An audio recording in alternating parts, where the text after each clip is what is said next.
ഈശുനാഥൻ തൻ്റെ ജെറുസലേം യാത്രയും അവിടെ താൻ അനുഭവിക്കാനിരിക്കുന്ന യാതനകളും ഒറ്റപ്പെടുത്തലുകളും കുരിശുമരണവും വിവരിക്കുമ്പോൾ അത് ഒരിക്കലും സംഭവിക്കരുതെന്ന് മാനുഷികമായി ചിന്തിക്കുന്ന പത്രോസ്ലീഹ.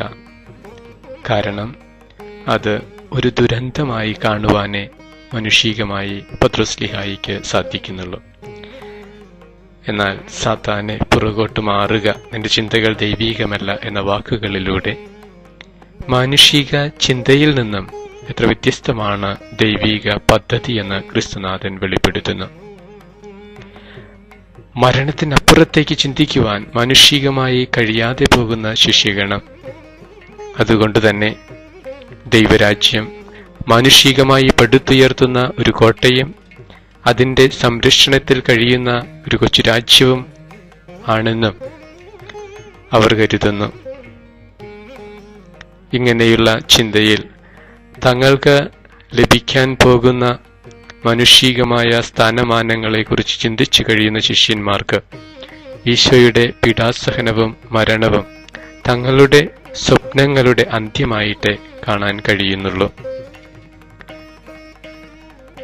ഈ മാനുഷിക ചിന്തയിൽ നിന്നുയർന്ന ദൈവീക പദ്ധതിക്കനുസരിച്ച് മുന്നോട്ടു പോകുവാൻ ക്രിസ്തുവിന്റെ ഉത്ഥാനത്തിന് ശേഷമാണ് ശിഷ്യന്മാർക്ക് കഴിയുന്നത്. പൂർണ്ണമായും ക്രിസ്തുവിന്റെ പദ്ധതി ഉൾക്കൊള്ളുവാനും ആത്മാവിൽ നിറഞ്ഞ മരണകരമായ സാഹചര്യത്തിലും ദൈവരാജ്യ പ്രഘോഷണം നടത്തുന്നതിന് അവർ ശക്തരായി തീരുകയും ചെയ്യുന്നു.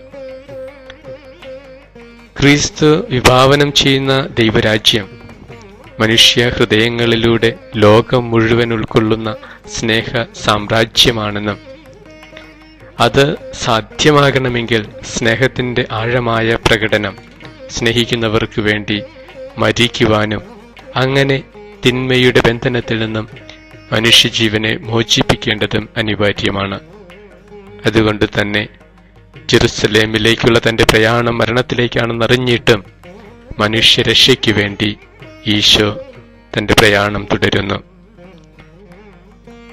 ജീവിതയാത്രയിൽ നന്മ ചെയ്യുവാനും മരണം സംഭവിച്ചാലും നന്മയ്ക്ക് വേണ്ടി അധർമ്മത്തിന് എതിരായി നിലനിൽക്കുവാനും ഒരുപക്ഷെ ഒറ്റപ്പെടുത്തലുകളും വേദനകളും സഹിക്കേണ്ടതായി വരുമ്പോൾ മരണത്തിനപ്പുറവും നമ്മെ പരിപാലിക്കുന്ന ദൈവകരങ്ങളിൽ നാം സുരക്ഷിതരാണ് എന്നുള്ള യാഥാർത്ഥ്യം തിരിച്ചറിയുവാനായിട്ട് നമുക്ക് കഴിയണം. ലോകം മുഴുവൻ നേടിയാലും തിന്മയുമായി സഖ്യം ചേർന്നുണ്ടാക്കുന്ന നേട്ടങ്ങൾ നശ്വരമാണെന്നറിയുവാനും ആത്മാവിന്റെ രക്ഷ സ്വന്തം മനസ്സാക്ഷി കുറ്റപ്പെടുത്താത്ത ആന്തരിക സമാധാനം മരണത്തിനപ്പുറവും ജീവിതം മഹിമയുള്ളതാക്കും എന്നുള്ള ഒരു തിരിച്ചറിവ് നമുക്കുണ്ടാകണം.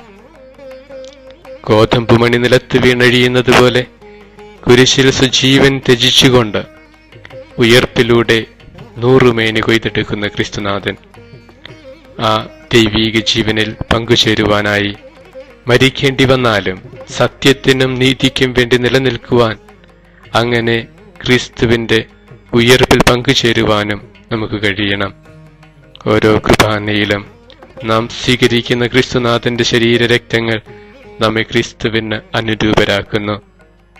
നാം അർപ്പിക്കുന്ന ഓരോ കുർബാനയിലും നമുക്ക് പ്രാർത്ഥിക്കാം, മരിക്കേണ്ടി വന്നാലും സത്യത്തിനും നീതിക്കും വേണ്ടി നിലനിൽക്കുവാനും അങ്ങനെ ദൈവിക പദ്ധതിയിൽ ഭാഗഭാക്കുകളായിക്കൊണ്ട് ദൈവരാജ്യ പ്രഘോഷണം, സ്നേഹത്തിന്റെയും സമാധാനത്തിന്റെയും സന്തോഷത്തിന്റെയും ആ ദൈവരാജ്യം, മരണത്തിന് അപ്പുറത്തും നിലനിൽക്കുന്ന ആ ദൈവരാജ്യത്തിൽ ഭാഗഭാക്കുകളാകുവാനും നമുക്ക് കഴിയണം. ഈ അനുഗ്രഹത്തിനായി നമുക്ക് പ്രാർത്ഥിക്കാം.